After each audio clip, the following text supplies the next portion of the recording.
बंदी छोड़ सतगुरु रामपाल जी परमेश्वर जी की जय हो। परमपिता परमात्मा सारी सृष्टि के रचनहार कुल मालिक असंख्य ब्रह्मांडों के स्वामी जगत गुरु तीनों लोकों में प्रवेश करके सबका धारण पोषण करने वाले राजाधीराज आत्माधार नाथों के नाथ देवों के देव महादेव सर्वेश्वर महेश्वर मृत्युंजय अजरो अमर आदि अनादि सनातनी प्रभु जगत पिता जगदीश्वर श्री श्री 1008 की उपाधि के वास्तविक अधिकारी अकाल मूर्त शब्द स्वरूपी राम वासुदेव सर्वगतम ब्रह्म परम पूज्य प्रथम पूज्य परम संत परम पुरुष परम धनी परम दयालु सत्य कबीर हक्का कबीर अल्लाहु कबीर अल्लाहु अकबर बाखबर अल्लाह ताला जगत के तारणहार जगत के मुक्तिदाता जगत के जगन्नाथ हारे के सहारे हिंदुओं के राम मुसलमानों के अल्लाह सिखों के वायुगुरु ईसाइयों के मसीह दया के सागर दया निधि करुणा के सागर करुणा निधि स्वयंभू परिभू संकट मोचन कष्ट हरण मंगल करण दुख भंजन अविगत कबीर निर्विकार निर्विषम परमात्मा अलय अलेख सतगुरु आदि अनादि सतगुरु असली मर्यादा पुरुषोत्तम असली राम असली कृष्ण असली घनश्याम असली मुरारी राजाओं के राजा महाराजाओं के महाराजा शहंशाहों के शहंशाह सम्राटों के सम्राट भगवानों के भगवान अल्लाहों के अल्लाह प्रभुओं के प्रभु मसीहाओं के मसीह सच्चे वाहिगुरु बाबाओं के बाबा पीरों के पीर सेठों के सेठ जगत सेठ सावड़सा सेठ सर्वगुण संपन्न अनंत कोटि कलाओं के स्वामी अनंत कोटि ब्रह्मांडों के नायक योगियों में महायोगी ध्यानियों में महाध्यानी सिद्धों में परम सिद्ध ज्ञानियों में तत्व ज्ञानी ब्रह्म ज्ञानी महाज्ञानी परम ज्ञानी सर्वश्रेष्ठ ज्ञानी विज्ञानी युवा कबीर समर्थ कबीर असमवात अमित ओजा सच्चे रहनुमा करीम अल्लाह सुभान अल्लाह दुनिया के अंतिम पैगंबर 8 सितंबर 1951 से गांव धनाना जिला सोनीपत हरियाणा भारतवर्ष की पावन भूमि पे प्रकट रियल कल्कि भगवान श्री नारायण साकार हरि श्री बाबा साहेब नूर अनंत परमात्मा सच्चे दरवेश सच्चे बाखबर संत श्रोमणी सतगुरु रामपाल जी परमेश्वर जी के चरण कमल में आप और हम सभी भाई बहनों का अनंत कोटि दंडवत प्रणाम। सत्साई भाई और बहनों, बहुत बड़ी दया बहुत बड़ी मेहर पूज्य गुरुदेव भगवान की परमेश्वर रामपाल जी की जिनके शुभ आशीर्वाद से विशेष आशीर्वाद से उन्हीं के सत्संगों का संग्रह पवित्र आध्यात्मिक पुस्तक ज्ञान गंगा के ऊपर वीडियो बनाने की श्रृंखला जारी है। इसी श्रृंखला में आज हमारा ये 37वें नंबर का वीडियो है और प्रत्येक वीडियो में भक्ति और भगवान को लेकर अध्यात्म को लेकर शास्त्र अनुकूल साधना को लेकर हमें वो तमाम जानकारियां नसीब हो रही हैं जिन जानकारियों को प्राप्त करने के लिए ये आत्मा युगों युगों से भटक रही है।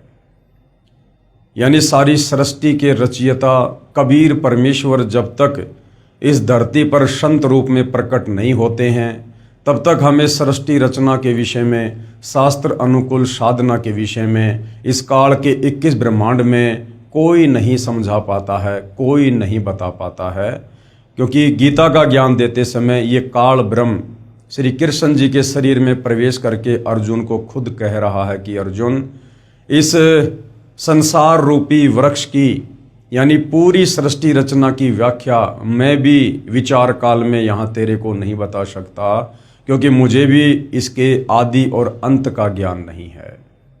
तो विचार करने की बात है, जब गीता ज्ञान दाता ब्रह्म को भी सृष्टि रचना के विषय में परमेश्वर के विषय में कंप्लीट ज्ञान नहीं है, सचखंड सतलोक जाने के मार्ग का ज्ञान नहीं है, तो भला 21 ब्रह्मांड के प्राणियों को कैसे ये सतज्ञान हो सकता है और 21 ब्रह्मांड का कोई भी प्राणी कैसे संत बनकर सतगुरु बनकर ये ज्ञान दे सकता है।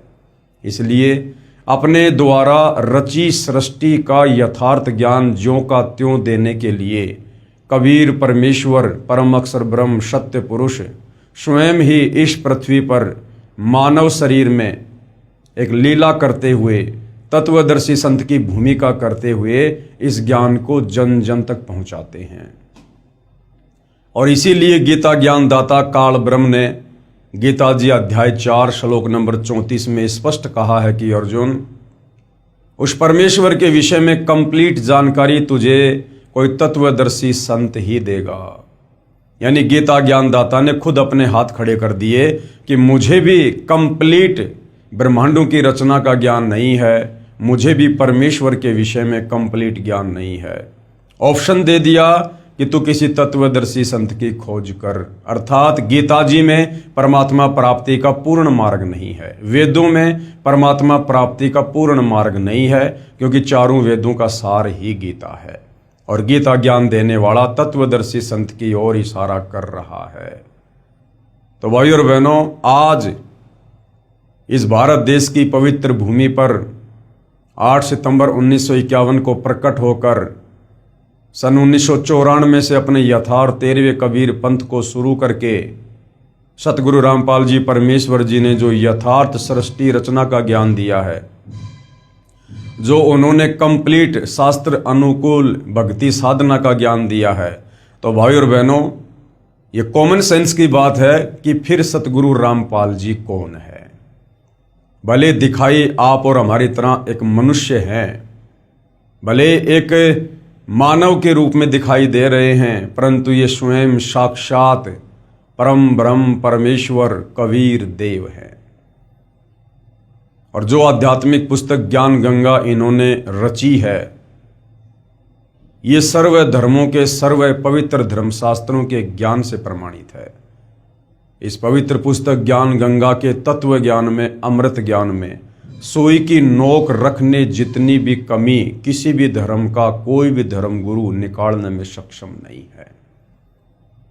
यानी यदि हम अपनी आत्मा का कंप्लीट मोक्ष करवा सकते हैं, कंप्लीट मोक्ष का मतलब है सदा सदा के लिए काल के 21 ब्रह्मांडों से छुटकारा, जन्म और मरण से छुटकारा, लक 84 योनियों से छुटकारा, नरक से छुटकारा, तपस्या के कष्ट से छुटकारा।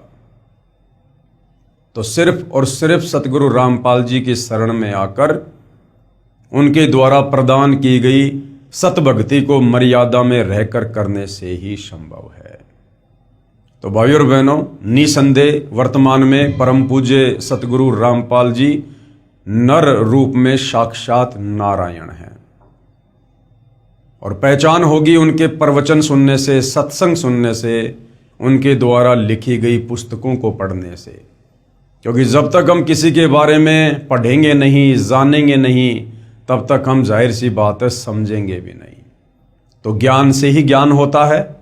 तो आप जी निसंदेह सतगुरु रामपाल जी के प्रवचन यूट्यूब पर जेब से मोबाइल निकाल कर सुनिए और सृष्टि रचना को सर्वप्रथम सुनिए, क्योंकि सृष्टि रचना अध्यात्म की नींव है, अध्यात्म का मूल है। सृष्टि रचना को समझे बिना हम किसी भी धर्म की छोटी सी 10 पेज की पुस्तक को भी नहीं समझ सकते। और जिस दिन आप सतगुरु रामपाल जी परमेश्वर जी के द्वारा बताई गई, समझाई गई, सर्वधर्म शास्त्रों के ज्ञान से प्रमाणित की गई सृष्टि रचना को सुनकर समझ लेंगे, विश्वास कर लेंगे, उसके बाद चारों वेद भी आपकी उंगलियों पर होंगे, पवित्र गीता आपकी जुबान पर होगी। इस तत्व ज्ञान के अभाव में जो धर्मशास्त्र आज से पहले हमारे उन संस्कृत के तथाकथित विद्वान ब्राह्मणों के लिए, गुरुजनों के लिए, पंडितों के लिए पहाड़ के समान थे, आज वो चारों वेद, गीता, कुरान शरीफ, कुरान मजीद, तौरेत, जबूर, इंजिल, बाइबल, गुरु ग्रंथ साहिब, दुनिया की कोई भी धार्मिक पुस्तक हो, वो ये तत्व ज्ञान प्राप्त होने के बाद आपकी उंगलियों पर होगी और आपके लिए प्रथम कक्षा का कायदा हो जाएगा। क्योंकि तत्व ज्ञान अध्यात्म की जड़ है, ये मास्टर की है और मास्टर की से हम कोई भी ताला खोल सकते हैं। तो भाई और बहनों, ज्ञान देने में, समझाने में, समाधान करने में सतगुरु रामपाल जी ने कोई कमी, कोई कसर नहीं रखी है। अब यदि कोई कमी रहेगी तो आप और हमारी नासमझी की रहेगी, हमारे कमजोर भक्ति संस्कारों की रहेगी, क्योंकि परमेश्वर को प्राप्त करना किसी आम प्राणी के बस की बात नहीं होती है। परमात्मा कहते हैं, सकल पदार्थ है जग माही, कर्महीन नर पावत नाही। तो जिनके माड़े कर्म होंगे, फूटे भाग होंगे, वो आत्माएं सतगुरु रामपाल जी के तत्व ज्ञान तक, उनके सत्संगों तक, उनके पुस्तकों तक नहीं पहुंच पाएंगी। यानी उन आत्माओं को अभी इस काल के लोक में युगों युगों 184 योनियों में गधे, कुत्ते, सुअर की योनियां भोगना शेष है। अभी उनका मोक्ष का समय आया नहीं है। तो भाई और बहनों, आज हम इस पवित्र पुस्तक ज्ञान गंगा के वीडियो नंबर 37 में जिन जिन भगत आत्माओं ने सतगुरु रामपाल जी से शरण प्राप्त करके जो अद्वितीय आध्यात्मिक और भौतिक लाभ प्राप्त किए हैं, उनकी मुंह जुबानी आत्म कथा सुनेंगे कि किस प्रकार से परमेश्वर रामपाल जी की शरण ग्रहण करने से पूर्व उनके घर में, उनके शरीर में, उनके परिवार में कहर टूट रहे थे। मृत्यु शैया पर वो परिवार पड़ा हुआ था। डॉक्टरों ने भी जवाब दे दिया था। शाणे सपाटों के पास, तांत्रिकों के पास लाखों रुपया ठगा कर भी वो किसी प्रकार की कोई राहत प्राप्त नहीं कर पा रहे थे। उनके प्रारब्ध के कांटे, उनके कर्म दंड के कांटे ज्यों के त्यों उनको चुभ रहे थे और अंत में मौत को गले लगाना ही शेष था। और जैसे ही उनको सतगुरु रामपाल जी के विषय में पता चला और उन्होंने जाकर उनके चरणों में माथा रगड़ा, उनकी शरण ग्रहण की और उनके द्वारा प्रदान की गई शास्त्र अनुकूल भक्ति शुरू की, उसी दिन से, उसी क्षण से उनके वो 3 ताप के कष्ट, वो प्रारब्ध के कांटे, पाप कर्मों के, वो निकलने शुरू हो गए और आज वो आत्माएं हर प्रकार से आध्यात्मिक, शारीरिक और भौतिक लाभ प्राप्त कर रही हैं।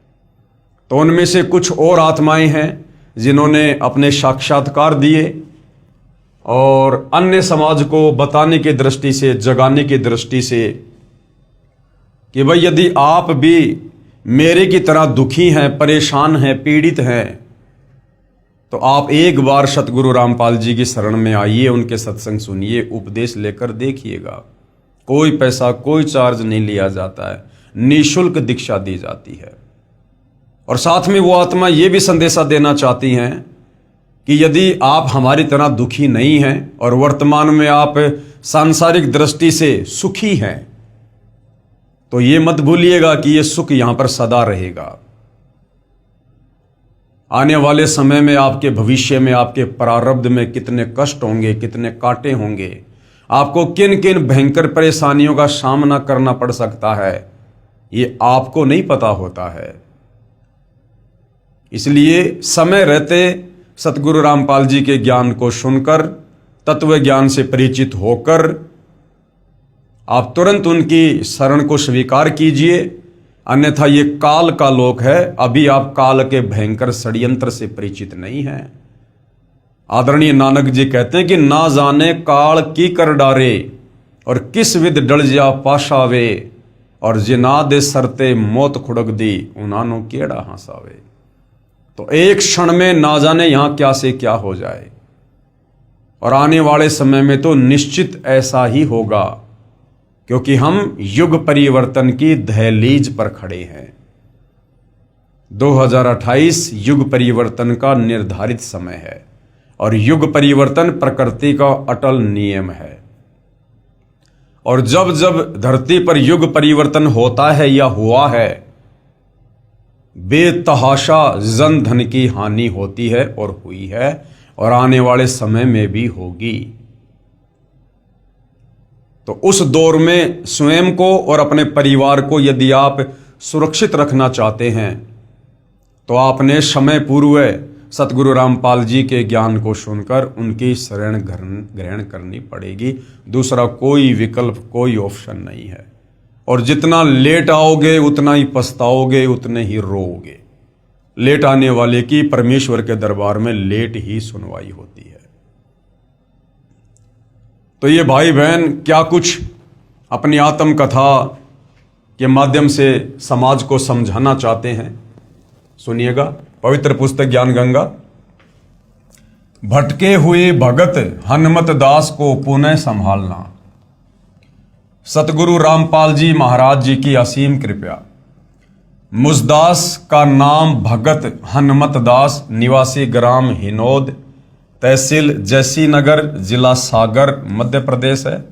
मेरे जीवन में बंदी छोड़ सतगुरु रामपाल जी महाराज जी के आशीर्वाद से हुए चमत्कार को कुछ शब्दों में व्यक्त करने की कोशिश करना चाहता हूं। यानी परमेश्वर की महिमा को और परमेश्वर के उपकार को जीव कभी भी शब्दों में बयान नहीं कर सकता। सात समुद्र की मशी करूं, लेखनी करूं बन राय, और शब्द धरती का कागज करूं, पर सतगुरु के गुण लिखे न जाए। सतगुरु यानी परमेश्वर, परमात्मा। लेकिन कोशिश है कि जो जो लाभ हमें हुए हैं, जितना हम सतगुरु को आंशिक रूप से जान पाए हैं, उस विषय में भगत समाज को बताना हमारा कर्तव्य है, ताकि धरती पर प्रकट परमेश्वर की शरण में आकर आप और हमारे की तरह अन्य पीड़ित आत्माएं भी कुछ राहत प्राप्त कर सकें और अपनी आत्मा का कल्याण करवा सकें। मैंने जुलाई 2014 में नाम दीक्षा ली थी तथा बरवाला आश्रम में सतगुरुदेव जी से आशीर्वाद भी प्राप्त किया था। परंतु 18 नवंबर 2014 को बरवाला कांड हो जाने से भक्ति सुचारू रूप से नहीं कर पाया और भक्ति छोड़कर आन उपासना करने लगा। यानी भगत हनुमत दास जी 2014 बरवाला कांड के बाद सतगुरु रामपाल जी की शरण को त्याग कर अन्य पारंपरिक पूजाएं करने लगे। उसके पश्चात जब सतगुरुदेव जी के आदेश अनुसार मेरे जिले में ही आश्रम खुल गया और कुछ समय के बाद दास को भी आश्रम की जानकारी मिली, तो दास ने आश्रम जाकर पुनः भक्ति प्रारंभ की, यानी अपना नाम फिर से शुद्ध करवाया। लेकिन नाम दीक्षा लेने से पहले जो नियम बताए जाते हैं, जैसे नशा नहीं करना, जुआ ताश नहीं खेलना, मांस नहीं खाना, आन उपासना नहीं करना, यानी अन्य देवी देवताओं की फिर पूजा नहीं करना, भ्रष्टाचार नहीं करना इत्यादि नियमों का पालन सही ढंग से नहीं कर रहा था, जिसकी वजह से दास को एक लाइलाज बीमारी हो गई, जिसका नाम है एप्लाटिक एनीमिया। एक ऐसी बीमारी होती है जिसमें मरीज के शरीर में ब्लड यानी खून बनना ही बंद हो जाता है और ब्लड ट्रांसफर करवाना पड़ता है, यानी दूसरे से खून लेना पड़ता है बार बार। मतलब ब्लड की बोतल लगवानी पड़ती है और जैसे ही ब्लड खत्म होता है उसे फिर ब्लड चढ़वाना पड़ता है। जब तक शरीर में ब्लड रहता है तब तक तो मरीज स्वस्थ रहता है, और जैसे ही ब्लड खत्म हो जाता या बहुत कम बचता तो फिर अस्पताल में एडमिट करवाना पड़ता था। जिस प्रकार गाड़ी में पेट्रोल या डीजल है तो गाड़ी चलेगी, अगर खत्म होने वाला है या खत्म हो गया तो गाड़ी नहीं चलेगी। ऐसी हालत भगत हनुमत दास की उस समय हुई जब इन्होंने सतगुरु रामपाल जी को भक्ति को त्याग दिया और दोबारा इन्होंने उपदेश भी लिया, लेकिन ये अच्छे से मर्यादाओं का निर्वाह नहीं कर पाए, मर्यादाओं में रहकर भक्ति नहीं कर पाए। सतगुरु रामपाल जी महाराज अपने सत्संग में बताते हैं, जब लग हंसा हमरी आना, काल लगे नहीं तेरा वाणा। यानी जब तक भगत मेरी आन कान यानी मर्यादा में रहेगा, तब तक काल का किसी भी प्रकार का दाव, कोई भी षड्यंत्र उस भगत के ऊपर काम नहीं कर सकता। मतलब जब तक भगत नियम मर्यादा में रहता है तब तक उसे कोई भी परेशानी नहीं हो सकती, और मैं नियम मर्यादा बार बार खंड कर देता था। इस एप्लाटिक एनीमिया बीमारी के इलाज के लिए मैंने सभी जगह कोशिश की। सबसे पहले अपने जिला स्तर के सभी अस्पतालों में इलाज करवाया। उसके बाद अप्रैल 2018 में नागपुर रेफर कर दिया गया।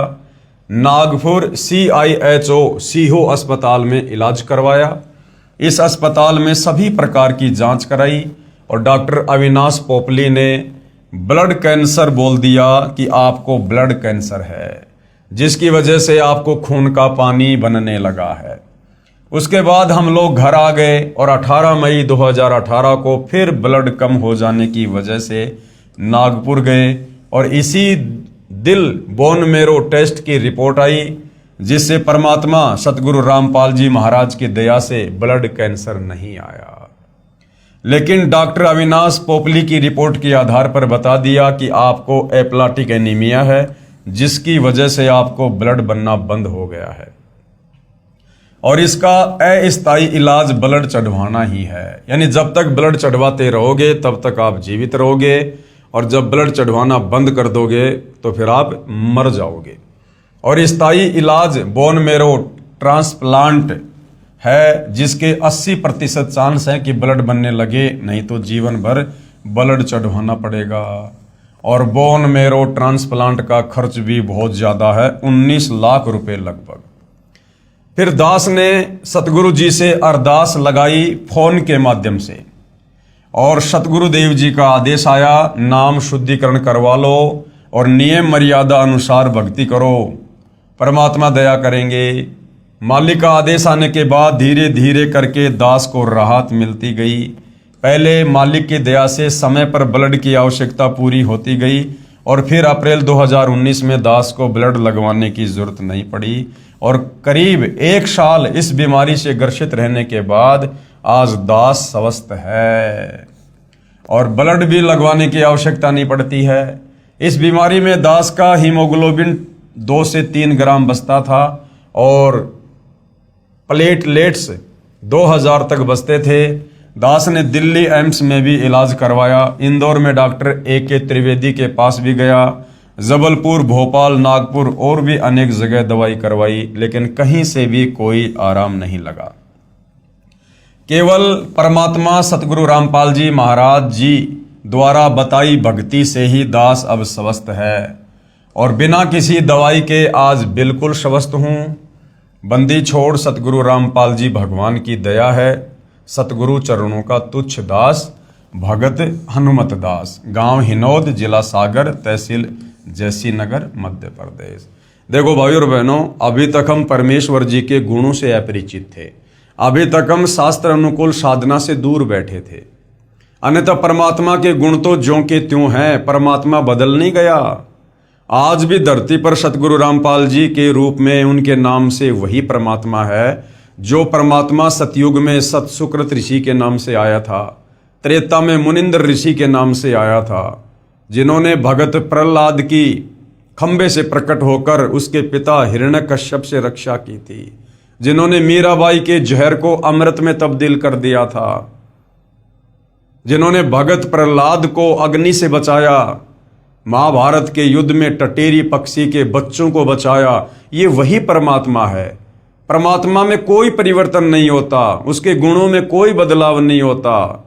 लेकिन आप और हम जीव आत्माएं देश काल और परिस्थिति के अनुसार परमेश्वर को भूलकर शास्त्र विरुद्ध साधना करने के चलते परमेश्वर से प्राप्त होने वाले लाभों से, उन्हें फायदों से दूर होते चले जाते हैं, जिस कारण से हम फिर भटकते रहते हैं और हर प्रकार की परेशानियों का सामना करते रहते हैं।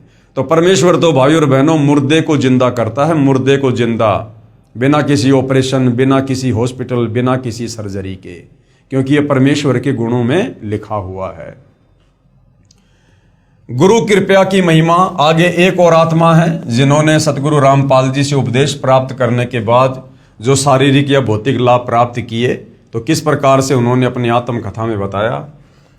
मैं त्रिलोकदास बैरागी, ग्राम डीमरखेड़ा, जिला कटनी, मध्य प्रदेश का निवासी हूँ। मैंने दिनांक 27/6/2010 को नामदान लिया था। जब मैंने नामदान लिया था तब मुझे मालूम नहीं था कि नामदान नहीं बल्कि अमृत ले रहा हूँ। मेरी बात आपको अतिशयोक्ति लगेगी, लेकिन कसम मुझे गुरुदेव के चरणों की, इसमें मैंने जो भी अनुभव किए या जो भी प्रमाण मेरे सामने हुए, मैंने कल्पना भी नहीं की थी कि मेरे साथ ऐसा चमत्कार होगा। नामदान लेने से 6 महीने बाद मेरा पुत्र बीमार होता है, जिसका जन्म 5 पुत्रियों के बाद हुआ था। मैं अपने पुत्र का इलाज लगातार 1 महीने तक MBBS डॉक्टरों से करवाता रहा, मगर 1 महीने तक बालक ठीक नहीं हुआ।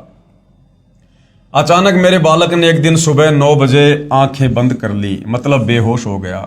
मैं उसे लेकर उमरिया पान भागा। वहां के सभी डॉक्टरों ने इलाज करने से मना कर दिया। मैं उसे लेकर सिहोरा गया। सभी जगह MBBS डॉक्टर हैं, मगर पुत्र की हालत देखकर सभी ने इलाज करने से मना कर दिया। मानो वो बताना चाहते थे कि तुम्हारे पुत्र की मृत्यु हो चुकी है। पुत्र की उम्र सिर्फ 1 वर्ष थी। हिम्मत बांधकर एक डॉक्टर ने कहा कि अगर उसे ऑक्सीजन मिल जाए तो शायद कुछ हो सकता है। मैंने तत्काल एक 4 व्हीलर रिजर्व की और जबलपुर के लिए भागा, जो कि बच्चों का रिसर्च सेंटर है। वहाँ के डॉक्टर ने बच्चे की हालत देखकर कहा कि इसमें कहीं कोई हलचल नहीं हो रही है। कहीं भी सुई लगाता हूँ इसको कुछ मालूम ही नहीं हो रहा। भर्ती करना मेरे लिए रिस्क की बात है। मैंने कहा भर्ती करो और भर्ती करके इलाज शुरू करो, बाकी सब परमात्मा पर छोड़ दो। डॉक्टर ने कहा अगर इसे 6 घंटे में होश आ गया तो शायद बच जाए, नहीं तो मुश्किल है। सुबह 9 बजे से रात्रि के 9 बज चुके थे, परंतु बालक होश में नहीं आ रहा था। लड़के की माँ ने और मैंने रोना शुरू कर दिया। मेरा ध्यान अचानक ज्ञान गंगा और भक्ति सौदागर को संदेश में लिखे हुए चमत्कारों की तरफ गया जो भक्तों के साथ हुए हैं। मैंने अपने आप को संभाला और अपने आप को गुरु के चरणों में समर्पित कर दिया। कहा गुरुजी मेरे पुत्र की रक्षा करो और मुझे जो विश्वास था गुरु की महिमा पर उसकी लाज रखो। 2-3 बातें भाई और बहनों, जो भगत भाई बहन अच्छे से गुरु जी के ज्ञान को ना समझ पाने के कारण गलतियां कर देते हैं। भगत जी कह रहे हैं कि अपने पुत्र की ऐसी हालत देखकर मैं और मेरी भगतमती रोने लग गए। भाई और बहनों, इसका मतलब हमारे अंदर भी बहुत कमजोरियां हैं। अभी हम विष्णु जी के सतोगुण के प्रभाव से बाहर नहीं हैं, दूर नहीं हैं। जबकि नाम दीक्षा लेने के 2 से 3 वर्ष बाद इन तीनों गुणों का प्रभाव, रजगुण ब्रह्मा, सतगुण विष्णु, तमगुण शंकर का प्रभाव बिल्कुल शून्य मात्र हो जाना चाहिए। हमें ये ज्ञान हो जाना चाहिए कि हमारा यहाँ कोई बेटा बेटी, माता पिता, भाई बंधु, रिश्तेदार, पति पत्नी नहीं है। हम सब यहाँ पर सतलोक में की गई गलती की सजा भोग रहे हैं और इस काल ने हमारे को यहाँ पर कर्म बंधनों में बांधते हुए, ऋण संबंधों में बांधते हुए, हमें यहाँ एक दूसरे के साथ बेटा बेटी के रिश्ते में, माता पिता के रिश्ते में, पति पत्नी के रिश्ते में जकड़ रखा है, बांध रखा है। और सतगुरु हमें जो तत्व ज्ञान देते हैं वो इसीलिए देते हैं कि हम इन ऋण संबंधों से, इन कर्म बंधनों से कुछ ढीले हो जाएं, कुछ दूर हटना शुरू हो, कुछ राहत प्राप्त करें और अपना मूल जो मकसद है उसको समझें कि यहां मेरा कोई परिवार नहीं है, मेरा असली परिवार सतलोक में है। मेरे असली बेटा बेटी यदि कहीं हैं तो सतलोक में हैं। और यदि हम सतगुरु से उपदेश लेकर, दिन रात उनके प्रवचन सुनकर, और यदि यही इस काल की गंदी व्यवस्था में ही अगर इसी प्रकार से मरते रहे, घुटते रहे, मेरा मेरी, तेरा तेरी के चक्करों में बंधे रहे, जरा सी किसी को परेशानी आ गई आंखों से आंसू निकालते रहे, तो भाई और बहनों फिर हम किस दिन सतलोक जाने की तैयारी करेंगे? ऐसी स्थिति जिस दिन आप सतलोक जाने की तैयारी करोगे उससे 2 घंटे पहले ये काल आपके पोते के साथ, आपकी पोती के साथ या आपके बेटा बेटी के साथ में फिर से घटित कर देगा, फिर उनको बीमार कर देगा, कोई एक्सीडेंट हो जाएगा, फिर आपका ध्यान वहीं लग जाएगा, आप तो रोना धोना शुरू कर दोगे, उन्हीं के चक्कर में चिंतित हो जाओगे। और मालिक कहते हैं कि अंत समय में शरीर छोड़ते वक्त जहां आपकी आस्था होगी, जहां आपका ध्यान होगा, वहीं आपको पुनः जन्म लेना होगा। तो भगत जी जिस प्रकार की बातें अपने इंटरव्यू में कह रहे हैं, जो उनके साथ में घटित हुआ, ये भगत की अभी नादानी है, ज्ञान की कमी है। तो बाकी भाई बहन जो इंटरव्यू देख रहे हैं वो अपने आप को संभालने की स्थिति में धीरे धीरे आ जाएं। इन बच्चों को, अपनी संपत्ति को संकल्प करके और गुरुदेव भगवान के चरणों में समर्पित कर दें कि परमात्मा ये तन मन धन सब आपका है। हम केवल आपके द्वारा दी गई इन वस्तुओं का भोग भोग रहे हैं, ये हमारी नहीं है। हम तो यहाँ पर केवल कुछ समय के लिए इस शरीर में एक यात्री बनकर आए हैं, भक्ति करने के लिए। जैसे व्यक्ति होटल में जाता है, कुछ पैसे जमा करवाता है, 2 या 4 दिन होटल में रुकता है, होटल की तमाम वस्तुओं को भोगता है, कूलर, पंखा, फ्रिज, बेड, लेकिन होटल छोड़ते समय उसकी आस्था ना तो उस होटल की किसी वस्तु में बनती है, वो चम्मच भी उठाकर नहीं ला सकता क्योंकि उसको पता है कि ये मेरी नहीं है, मालिक की है।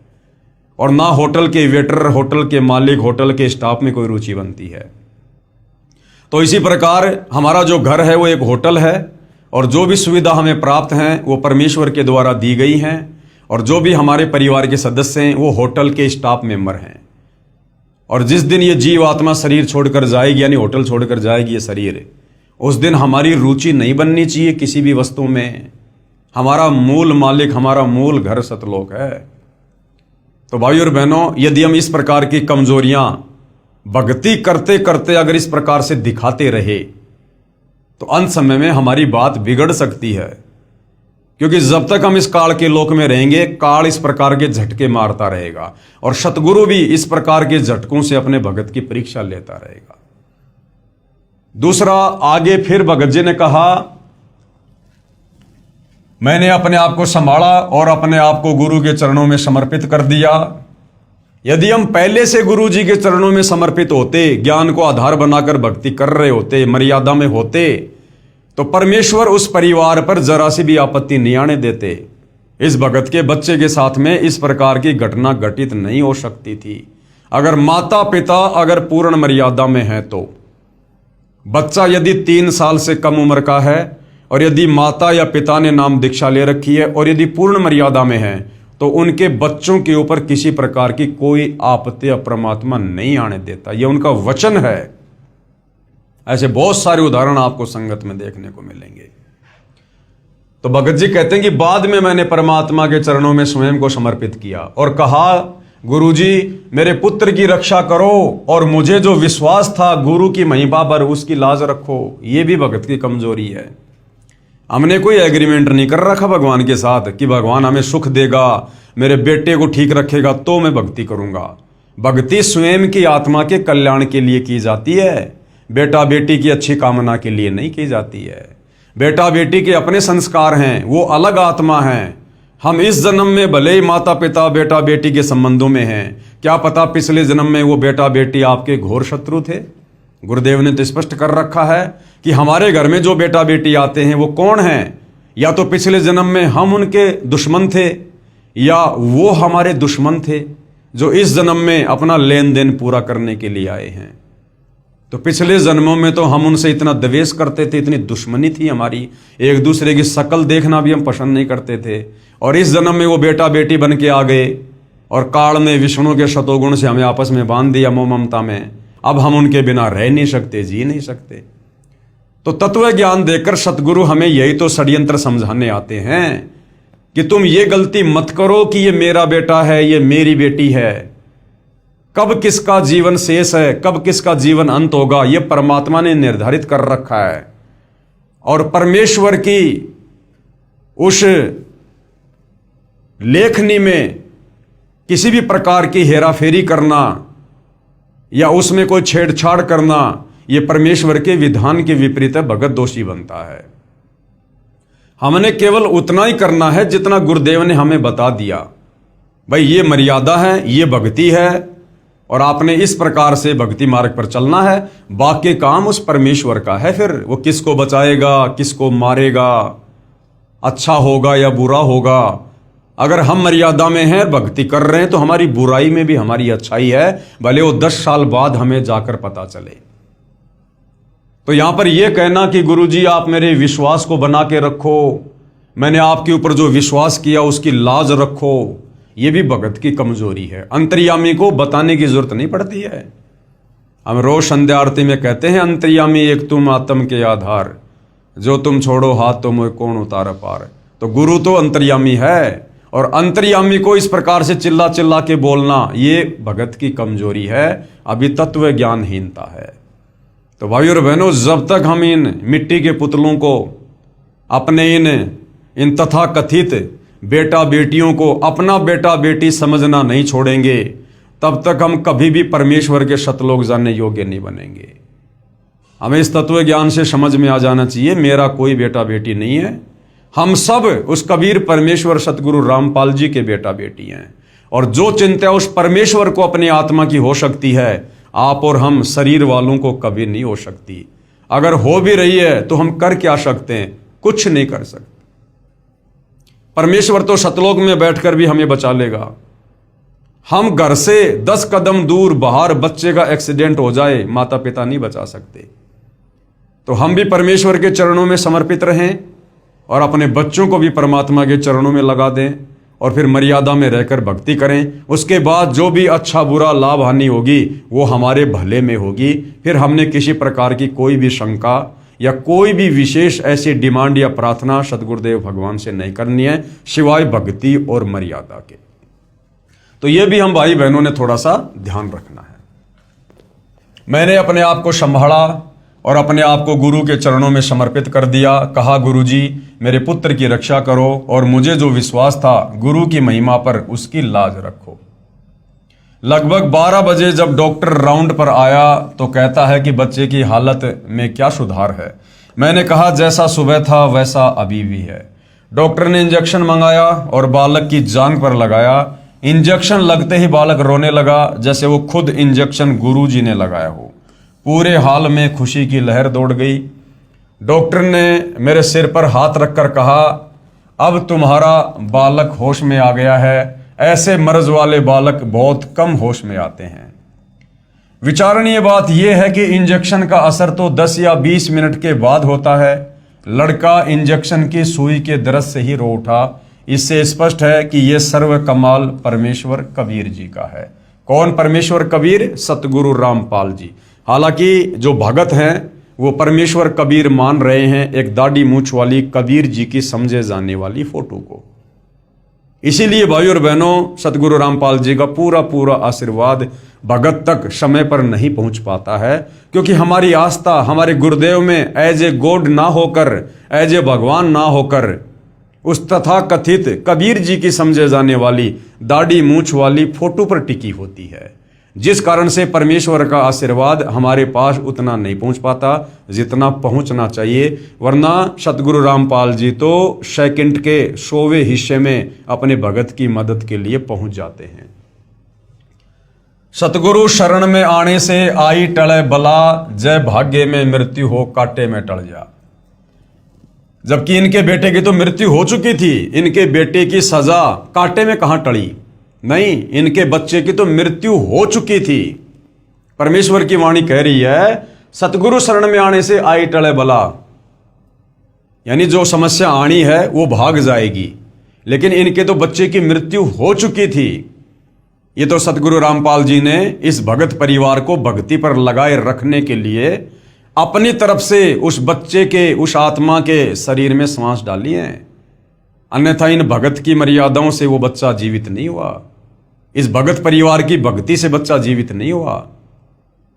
क्योंकि अगर इस भगत परिवार में भक्ति होती तो परमात्मा ऐसी नौबत आने ही नहीं देता। मृत्यु नहीं हो सकती थी, और छोटी मोटी कोई बीमारी हो जाती बच्चे को, लेकिन मृत्यु नहीं हो सकती है। गुरुजी कहते हैं कि कशक के साथ मंत्र जाप करने से जो चमत्कार हुआ, मैं दंग रह गया। मैं हॉस्पिटल में गुरुजी के चरणों की वंदना की और धन्यवाद देते हुए रो पड़ा। डॉक्टर ने कहा कि इसे लगातार 8 दिन के इलाज की आवश्यकता है। 24 घंटे का 5000 लग रहा था। मैंने डॉक्टर से कहा मुझे सुबह छुट्टी चाहिए।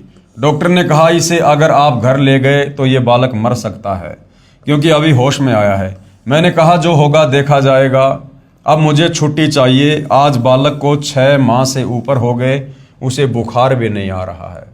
ऐसी महिमा देखकर मैं धन्य हो गया। डॉक्टर ने कहा कि भैया 8 दिन रखना पड़ेगा, रोजाना के 5000 लगेंगे। बोला नहीं, अभी और इसी समय छुट्टी दे दो, मैं तो घर ले जाऊंगा। भगत कह रहा कि मुझे मेरे गुरु पर विश्वास। अगर ये विश्वास उस मरे हुए बच्चे को डॉक्टर के पास ना ले जाकर अगर घर के दरबार में रख देते और मालिक से अरदास करते, तो परमात्मा तो वही है। आपने अगर इतना विश्वास अब किया, अगर पहले इतना विश्वास करके अपने गुरु पर मर्यादा में रहकर भक्ति कर रहे होते, तो ये आपत्ति ही नहीं आती। मेरी साइकिल लेने की हिम्मत नहीं होती थी, क्योंकि मेरी पारिवारिक स्थिति ठीक नहीं थी। अचानक स्टेट बैंक के मैनेजर ने कहा कि आप बैंक से लोन लेना पसंद करेंगे।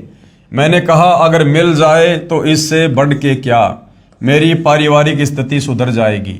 बैंक मैनेजर ने मुझे 1.5 लाख रुपए का लोन दे दिया। साइकिल ना खरीद पाने वाला आदमी अचानक 55,000 रुपए की हीरो होंडा गाड़ी ले आया। आज मैं शान से गाड़ी में घूमता हूं।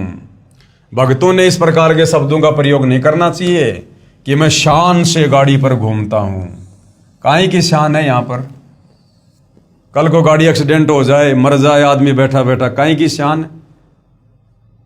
वो मिट्टी से निकला लोहा, उसकी बना दी मोटरसाइकिल, उस पर बैठकर काहे की शान? इस प्रकार के शब्द भगत के अंदर मान बढ़ाई पैदा करते हैं। तो कभी भी भक्तों ने इस प्रकार के शब्दों का प्रयोग नहीं करना चाहिए कि आज मैं गाड़ी में बैठकर बड़ी शान से घूमता हूं। इस काल के लोक में ये शान 2 मिनट में निकल जाती है, 2 मिनट में। कब क्या आपत्ति आ जाए, किस समय आ जाए, कोई भरोसा नहीं है। शासकीय स्कूल में चपरासी के पद पर कार्यरत था। नौकरी करते हुए मुझे 16 वर्ष गुजर चुके थे, लेकिन मेरी पारिवारिक स्थिति ठीक नहीं हुई। जबलपुर संभाग से प्रमोशन हुए और मेरा सिंगल प्रमोशन हुआ। मैं चपरासी से बाबू हो गया। जमाने को कुर्सी रखने वाला आदमी खुद साहब बनकर कुर्सी पर बैठ गया।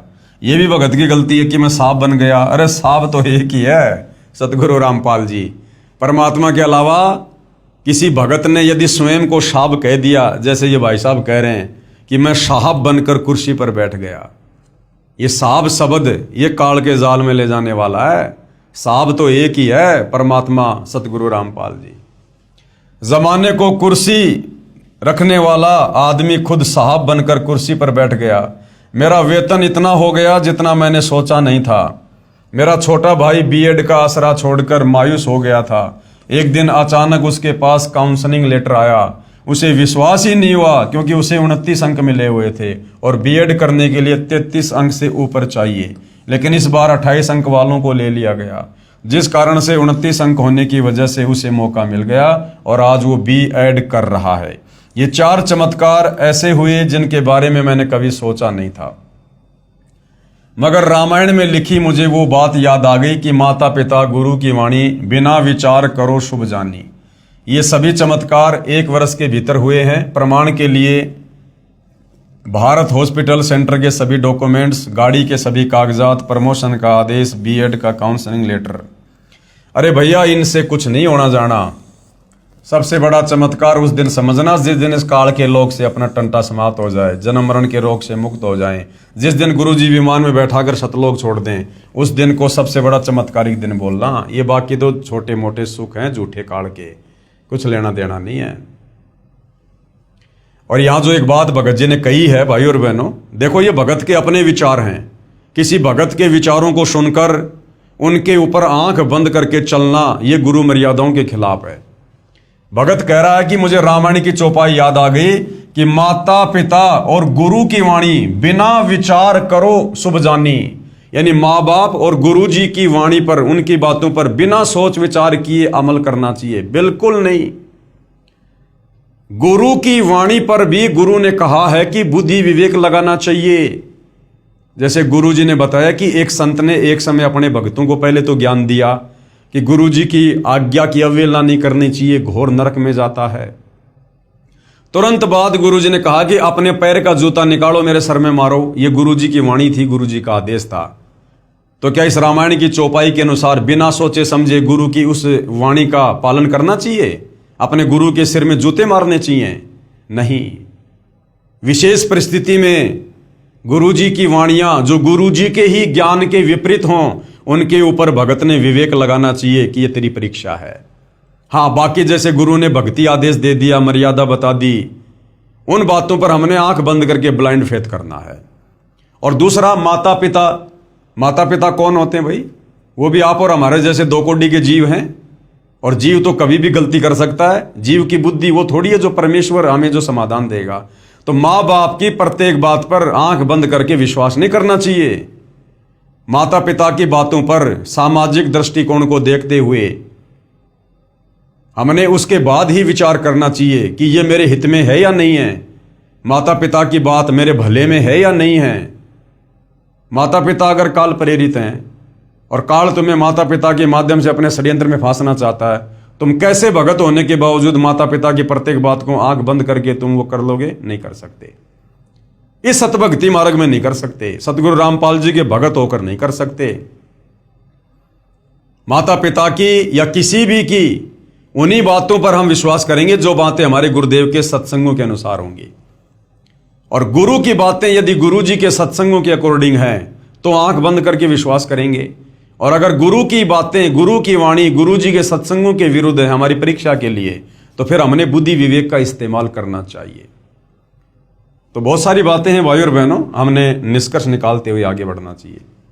ये सभी चमत्कार नामदान लेने के 6 माह बाद मुझे हुए, लेकिन सिर्फ नामदान लेने से फायदा नहीं होता, बल्कि गुरु के बताए मार्ग पर चलना पड़ता है।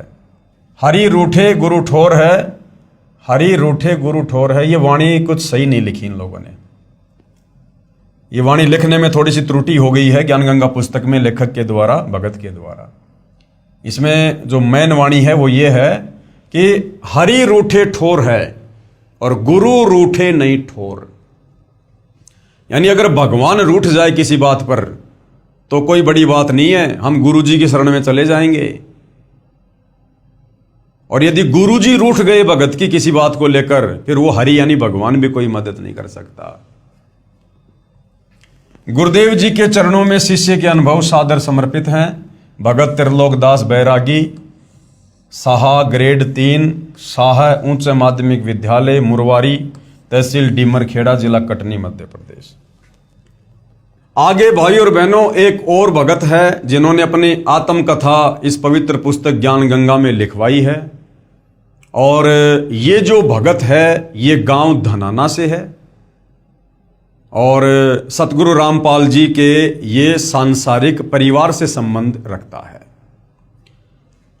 और सतगुरु रामपाल जी से उपदेश लेने के बाद इस भगत परिवार के घर में क्या घटना घटी, इसके बच्चे को किस प्रकार से 11,000 वोल्टेज के तार ने पकड़ लिया, यानी बिजली का करंट लगा, और किस प्रकार से सतगुरु रामपाल जी ने, जो स्वयं परमेश्वर हैं, परमात्मा हैं, उस भगत आत्मा की रक्षा की। 11,000 वोल्टेज के तार से छुड़वाना। मैं भगत सुरेश दास, पुत्र श्री चांदराम, निवासी गांव धनाना, जिला सोनीपत, जो कि फिलहाल शास्त्री नगर रोहतक हरियाणा का निवासी हूं। सतगुरु जी से नाम उपदेश लेने से पहले मेरे घर की आर्थिक स्थिति बहुत कमजोर थी। परिवार का कोई भी ऐसा सदस्य नहीं था जो कि कभी बीमार ना रहता हो। मेरी पत्नी को भूत प्रेत बहुत ही ज्यादा परेशान करते थे।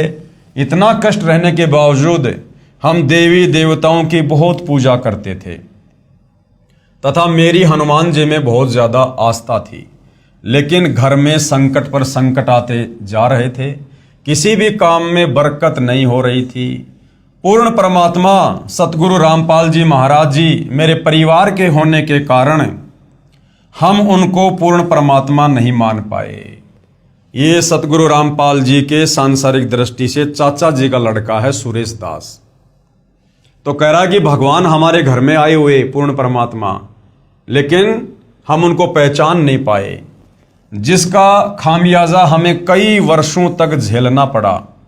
तभी क्या हुआ, तभी गांव सिंहपुरा निवासी भगत विकास ने मुझे बताया कि आपके घर में कौन आए हुए हैं, पूर्ण परमात्मा जगत गुरु रामपाल जी महाराज आए हुए हैं, और आप कहां सोए पड़े हो।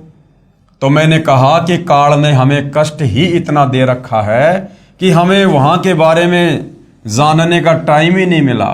सारा समय डॉक्टरों के चक्कर काटने में चला जाता है।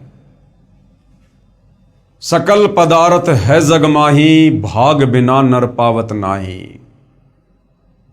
दुनिया हजारों सैकड़ों किलोमीटरों से चलकर आकर सतगुरु रामपाल जी से आध्यात्मिक और भौतिक लाभ प्राप्त कर रही है। और सतगुरु रामपाल जी के सांसारिक दृष्टि से जो परिवार वाले हैं, रिश्तेदार हैं, वो उनको ना पहचान पाने के चलते डॉक्टरों के चक्कर काट रहे हैं। वो कहते हैं ना कि घर का जोगी जोगना, बाहर का जोगी सिद्ध। और हरियाणा में कहावत है कि दीपक तले हमेशा अंधेरा रहता है। तो वो कहानी भगत सुरेश दास जी के साथ घटित हो रही थी। ऊपर से आर्थिक तंगी भी बहुत रहती है। उस भगत ने मुझे काफी समझाया पूर्ण परमात्मा की ऐसी दया हुई कि मैं सतगुरु रामपाल जी महाराज से नाम उपदेश लेने के लिए अक्टूबर 2010 में सतलोक आश्रम बरवाड़ा में पहुंचा। नाम उपदेश लेने के बाद सतगुरु जी ने अपना दया का पिटारा खोल दिया और मुझे वो सुख अनुभव होने लगे जिनका वर्णन इस जुबान से कर पाना बहुत मुश्किल है। मेरी पत्नी को भूत प्रेत सता रहे थे, सतगुरुदेव जी की दया से अब वह पूर्ण रूप से ठीक है। 7 सितंबर 2011 को मेरा लड़का मोहित 12 साल, जो कि मेरे कहने पर मिस्त्री को बुलाने के लिए गया था, मेरा लड़का मिस्त्री के मकान की छत पर चढ़ गया तथा छज्जे पर चला गया। छज्जे के साथ ऊपर 11,000 वोल्टेज के बिजली के तार थे। लड़के तथा तारों के बीच में केवल 1 फीट की दूरी थी। जब वह उनके नजदीक गया तो तारों ने लड़के को खींच लिया और लड़के के सिर पर तार चिपक गया। 11,000 वोल्टेज की बिजली अगर किसी को पकड़ ले, भाई और बहनों, बचना बिल्कुल नामुमकिन। तथा 1 इंच गहरा घुस गया, तार लड़के की खोपड़ी में 1 इंच गहरा घुस गया। वह मुंह जल गया और बिजली सारे शरीर में प्रवेश करके पैर के अंगूठे की हड्डी को तोड़कर निकलने लगी। उसी समय सतगुरु रामपाल जी महाराज आकाश मार्ग से आए तथा मेरे लड़के को बहुत ही चमकदार तेजोमय शरीर सहित दिखाई दिए, जैसे हजारों ट्यूबों का प्रकाश हो रहा हो। उन्होंने लड़के का हाथ पकड़कर बिजली से छुड़ाकर छज्जे पर लिटा दिया। फिर लड़के की सतगुरु जी से बहुत बातें हुई तथा जब सतगुरु जी जाने लगे तो लड़के ने पूछा कि गुरु जी कहाँ जा रहे हो? तो गुरु जी ने कहा कि बेटा मैं तेरे साथ हूं, तू घबरा मत। अब बहुत सारे तत्व ज्ञानहीन भाई बहनों को जो भक्ति और भगवान की परिभाषा से अपरिचित हैं, केवल शास्त्र विरुद्ध साधना करने के चलते जिन्हें भगवान से कोई लाभ हुआ नहीं और अंत में उन्होंने निष्कर्ष निकाल लिया कि कोई चमत्कार नहीं हो सकता, कोई भगवान नहीं है, तो उन लोगों के लिए ये सत्य कथा झूठी हो सकती है। परंतु भाइयों और बहनों, परमेश्वर जो कर सकता है वो जीव की कल्पना से बाहर होता है। सतगुरु जो चावे सो कर ही भरम पड़ो मत कोई, सेव धड़ पर शीश चढ़ाया पछ करी रसोई। बहुत सारे उदाहरण हैं यदि हम विचार करें। हम हनुमान जी के बारे में सुनते हैं कि जब हनुमान जी छोटे से थे, बालक थे, घुटनों के बल चलते थे, तो उन्होंने सूरज को, ये सूरज जो पृथ्वी से कई गुना बड़ा है, आग का गोला, उन्होंने सूरज को कोई फल जानकर, खाने की वस्तु जानकर और अपने मुंह में ले लिया। अब जब ये दुनिया इस बात पर यकीन कर सकती है तो ये चमत्कार तो उस चमत्कार के आगे बहुत छोटा है। फिर इस पर विश्वास क्यों नहीं होता भाई? इसलिए नहीं होता कि हमारी बुद्धि इन तत्व ज्ञानहीन धर्म गुरुओं ने संकीर्ण कर दी है। संकीर्ण, इन्होंने भगवान को निराकार साबित कर रखा है अपनी अज्ञानता के चलते। और इन धर्म गुरुओं की भक्ति करते करते किसी को कोई लाभ होता नहीं। उनका बेटा भी मर रहा है, बेटी भी मर रही है, घर में एक्सीडेंट भी हो रहा है, लेकिन दूसरा कोई ऑप्शन है नहीं, इसलिए उन्हीं की भक्ति करते रहते हैं, मरते और सड़ते रहते हैं। और जब इस प्रकार के चमत्कार उस आत्मा के साथ होते हैं, उस आत्मा के परिवार के साथ होते हैं जो पूर्ण ब्रह्म परमेश्वर सतगुरु रामपाल जी के साथ कनेक्टेड है, तो फिर उन नादान धर्म गुरुओं की संगत को विश्वास नहीं होता कि भक्ति तो हम भी कर रहे हैं, हमारे गुरु जी तो संत रामपाल जी से भी बहुत बड़े दिखाई देते हैं, हमारे गुरु जी के भक्तों की संख्या भी सतगुरु रामपाल जी के भक्तों की संख्या से कई गुना बड़ी है, और हमारे गुरु जी तो वास्तव में साधु हैं, भगवा वस्त्र, गेरवे लाल वस्त्र पहन रखे हैं, रुद्राक्ष की माला है, बड़ी बड़ी चोटी है, जटा है। सतगुरु रामपाल जी तो सिंपल तरीके से रहते हैं। तो वो सोचते हैं कि ऐसा नहीं हो सकता। भाई और बहनों, जो हम सोच नहीं सकते परमात्मा वही करता है। जहां इंसान की बुद्धि काम करना बंद कर देती है, वहां से परमात्मा का कार्य शुरू होता है। उस परमेश्वर ने मीराबाई के जहर को अमृत बना दिया, तो क्या नहीं कर सकता वो परमात्मा। जो परमात्मा भगत प्रहलाद को बचाने के लिए खंबे में प्रकट हो सकता है, उसको आकाश मार्ग से आने में क्या दिक्कत है। हम हनुमान जी की लीलाओं पर शंका क्यों नहीं करते। एक आदमी, एक व्यक्ति जो त्रेता युग में आया, जन्मा, अंजनी के गर्भ से जन्मा, वो इतने लंबे चौड़े समुद्र को कैसे आकाश मार्ग से पार कर देगा। यदि हम उनकी बातों पर विश्वास कर सकते हैं, रामायण की बातों पर विश्वास कर सकते हैं, तो फिर हम सतगुरु रामपाल जी के द्वारा जो चमत्कार उनके भक्तों के साथ किए जा रहे हैं, हम उन पर विश्वास क्यों नहीं कर सकते। क्योंकि अभी हम सतगुरु रामपाल जी की शरण से दूर हैं, और ये मन उन बातों की तरफ इंसान को ज्यादा लेकर जाता है जिनकी कथा सुनने से, जिनकी महिमा करने से हमें कोई लाभ ना हो। दुनिया रामायण का पाठ करती है, हनुमान श्री राम की कथा सुनती है, लाभ 0%, क्योंकि वो कथाएं हमें लाभ नहीं दे सकती। वो भगवान समर्थ नहीं है। उनके जीवन काल में जो चमत्कार हम मानते हैं कि उन्होंने किए, वो चमत्कार उन्होंने नहीं किए। वो चमत्कार भी पूर्ण ब्रह्म परमेश्वर कबीर देव, जो वर्तमान में सतगुरु रामपाल जी के नाम से धरती पर प्रकट हैं, इन्होंने किए, और महिमा हो गई उनकी, नाम हो गया उनका। हनुमान जी इतने समर्थ नहीं थे कि वो छलांग लगाकर और श्रीलंका चले जाएं। ये चमत्कार भी कबीर परमेश्वर जी के आशीर्वाद से, उनकी शक्ति से हुआ। हनुमान जी इतने सामर्थ्यवान नहीं थे कि वो द्रोणागिरी पहाड़ को, जो कई कई किलोमीटर में था, अरबों खरबों टन वजन था, उसको उठाकर लंका ले जाएंगे आकाश मार्ग से। नहीं, जब आप शास्त्र अनुकूल साधना करने लगेंगे, सतगुरु रामपाल जी के द्वारा बताई गई सत्यनारायण कथा को सुनेंगे, 5वें वेद सूक्ष्म वेद की वाणियों को सुनेंगे, समझेंगे, तब आपको पता चलेगा वो पहाड़ उठाने वाला कार्य भी हनुमान ने नहीं, बल्कि हनुमान जी के रूप में कबीर परमेश्वर सतगुरु रामपाल जी ने किया। अब ये आपको विश्वास होना मुश्किल है कि ये तो पागल आदमी है। बाबा रामपाल जी तो अभी 1951 में धरती पे आए हैं। ये तो गांव धनाना के हैं। कहाँ त्रेता युग, लाखों साल पहले, क्या डींग मार रहे हैं। तो भाई और बहनों, ये बातें आपको उस समय तक डींग लगेंगी जब तक आप सतगुरु रामपाल जी के सत्संग सुनना शुरू नहीं करेंगे। अन्यथा ये सत्यनारायण कथा है, अमर कथा है, और ये कोई बड़ी बात नहीं है। ये 11,000 वोल्टेज के तार से आकाश मार्ग से आकर सतगुरु रामपाल जी के द्वारा अपने भगत को बचाना, ये तो कुछ भी नहीं है उनके लिए। ऊंट के मुंह में जीरे के बराबर भी नहीं है, कुछ नहीं है। वो परमेश्वर तो एक क्षण में, एक सेकंड में शतलोक से चलकर और पूरी पृथ्वी को परमेश्वर अपने आधे बाल के ऊपर धारण कर सकता है। एक सेकंड में परमात्मा पूरी सृष्टि को नष्ट कर सकता है, क्षण भर में, और उसी क्षण परमेश्वर सबको पुनर्जीवित कर दे यथावत स्थिति में, जो जहां जैसी स्थिति में था, जहां काम कर रहा था, और लोगों को पता भी ना चले। और ऐसा परमेश्वर ने कई बार किया है, कई बार। हम कथाओं में पढ़ते हैं, गुरुदेव ने बताया, एक भगत था, वो 7 कोस ऊंचे पहाड़ पर रहा करता था, साधना करता था। एक दिन तबीयत खराब हो गई और नीचे तालाब था, वहां तक चल के वो मुंह धोने आता था। उस दिन नहीं आ पाया, तबीयत ज्यादा खराब थी, और सोचा भगवान आज मैं मेरा नित्य नियम कैसे करूंगा। दुखी हुआ।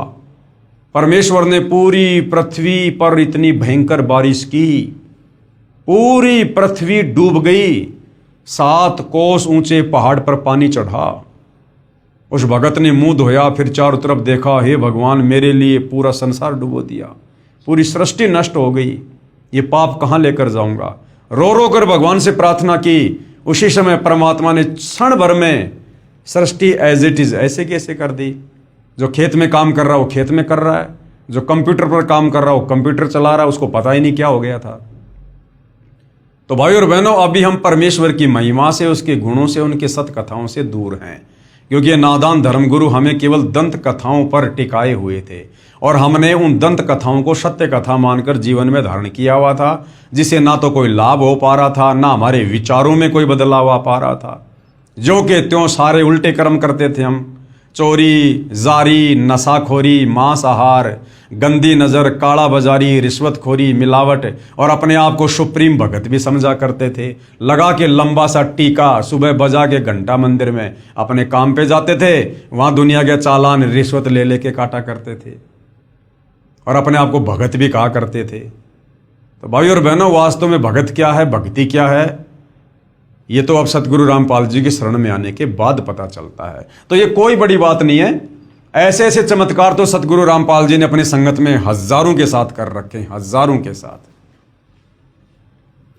उस समय मेरे लड़के मोहित की माता जी भी वहीं पर थी। उसने ये दृश्य अपनी आंखों से देखा तथा वह बहुत घबरा गई, क्योंकि लड़के के शरीर से बिजली की लपटें निकल रही थी।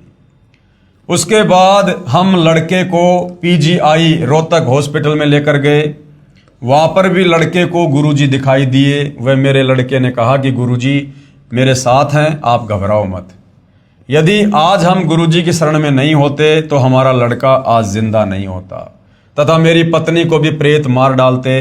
हम उजड़ने से बच गए, ये सतगुरु रामपाल जी महाराज जी की ही दया है। सर्व पाठकों से प्रार्थना है कि मेरी सत्य कथा को पढ़कर आप जी भी सतगुरु रामपाल जी महाराज जी की शरण में आकर अपना समय रहते कल्याण कराओ, तथा प्रारब्ध यानी भाग्य में लिखे कर्मों के कारण जो घटनाएं घटित होती हैं उनसे पूर्ण रूप से बचोगे। सतगुरु रामपाल जी महाराज के सत्संग वचनों में मैंने सुना था कि पूर्ण परमात्मा कबीर जी बंदी छोड़ हमारे सर्व पापों को नाश कर देते हैं। ऐसा ही प्रमाण ऋग्वेद मंडल 10 सूक्त 161 मंत्र 2 में तथा मंडल 9 सूक्त 80 मंत्र 2 में भी लिखा है कि यदि किसी रोगी की प्राण शक्ति क्षीण हो चुकी है तथा उसकी आयु भी शेष ना रही हो तो उसके प्राणों की रक्षा करूं तथा उसे 100 वर्ष आयु प्रदान करूं, अर्थात उसकी आयु बढ़ाकर साधक को सर्व सुख प्रदान करता है।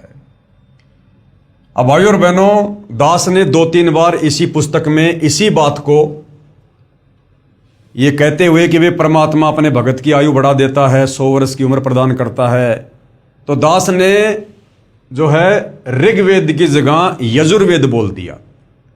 गलती से दास ने ऋग्वेद की जगह, पहले कुछ एक वीडियो में इसी ज्ञान गंगा पुस्तक पर जो वीडियो बन रहे हैं उसमें ऋग्वेद की जगह दास ने यजुर्वेद बोल दिया था। तो उसके लिए दास आप भाई बहनों से माफी चाहता है। आप जी उसमें सुधार जो है वो कर लेना। सज्जनों, सतगुरु रामपाल जी महाराज ने अपने अमृत वचनों में ये भी बताया है कि प्रत्येक प्राणी अपने किए कर्मों के अनुसार ही सुख व दुख प्राप्त करता है। दुख तो पाप कर्मों का फल है तथा सुख पुण्य कर्मों का फल है। अभी तक सर्व संत आचार्य गुरु यही कहते रहे कि जो प्रारब्ध यानी जो भाग्य कर्म का भोग है वह तो प्राणी को भोग कर ही समाप्त करना पड़ता है। हे सभ्य पाठकों, सतगुरु रामपाल जी महाराज कहते हैं कि पाप कर्म से दुख होता है। यदि पाप कर्मों का नाश हो जाए तो दुख का स्वतः अंत हो जाता है। यदि भक्ति करते करते भी पाप कर्म का फल यानी दुख भोगना ही पड़े तो भक्ति की फिर क्या आवश्यकता है? फिर तो भक्ति की आवश्यकता ही समाप्त हो जाती है। 7 सितंबर 2011 को हमारे प्रारब्ध कर्म के पाप के कारण मेरे पुत्र मोहित की मृत्यु होनी थी। हमारे सतगुरु रामपाल जी महाराज जी की कृपा से परम पूज्य कबीर परमेश्वर जी ने, नहीं सुरेश जी याद करो, आपको गांव सिंहपुरा के भगत विकास ने क्या बताया था कि आपके घर में खुद पूर्ण परमात्मा आए हुए हैं। और आप यह कह रहे हो कि हमारे सतगुरु रामपाल जी ने कबीर परमात्मा के दया से, तो आप तो भाई अपने गुरुदेव को परमात्मा से अन्य दर्शा रहे हो। ऐसा नहीं है। गुरु और गोविंद दो नहीं भाई, जब तक दो समझोगे दो जग में जाई। तो सतगुरु रामपाल जी स्वयं कबीर परमात्मा जी हैं, जिन्होंने हमारे पाप कर्म का नाश कर दिया तथा मेरे बच्चे की जीवन रक्षा करके आयु बढ़ा दी।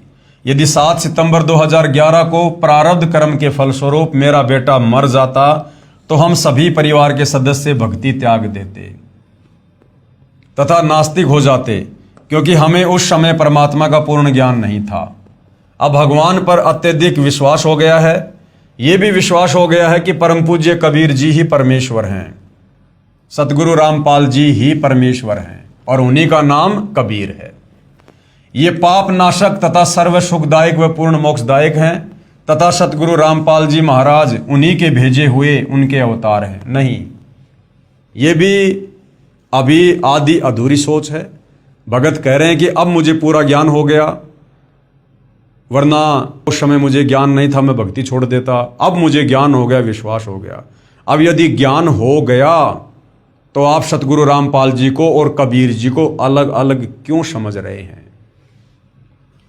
तथा सतगुरु रामपाल जी महाराज उन्हीं के भेजे उनके अवतार हैं। नहीं, सतगुरु रामपाल जी स्वयं अपने अवतार हैं।